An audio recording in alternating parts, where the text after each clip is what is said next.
All right, hey guys, we're back. Just a quick clip here so you can see what we've done.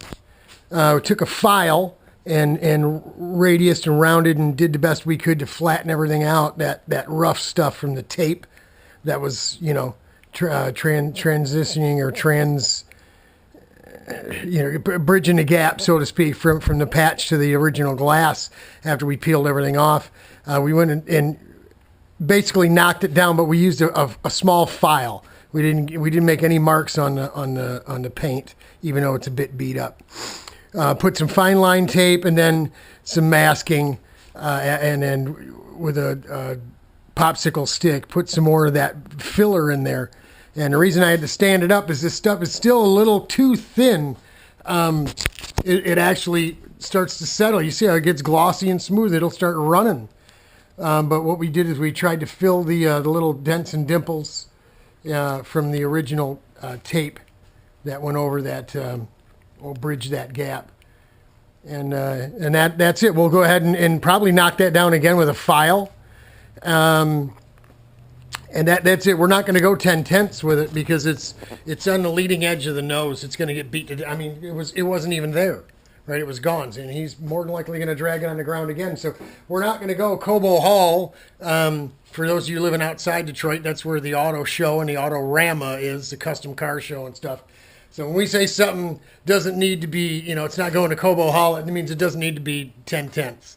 I keep forgetting I live in Michigan, but that's it. After this, we'll get a hair dryer on this to force it to go.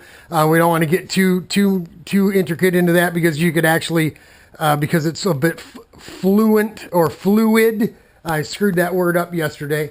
That it'll flow. We don't want to blow it off there by getting it hot with the hair dryer. So we'll let it kick off. We'll let it set up. That'll buy us some time to go play on the computer a little bit. We got a little bit of work to do, and we'll come back and after this, probably just spray some flat black on it. And then the secret is we're going to back paint the inside of the nose. I back paint everything that I work on, whether it's a new piece or a repair job.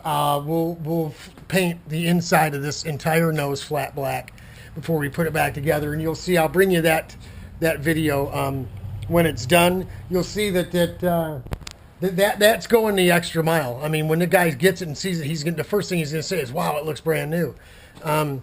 Is it?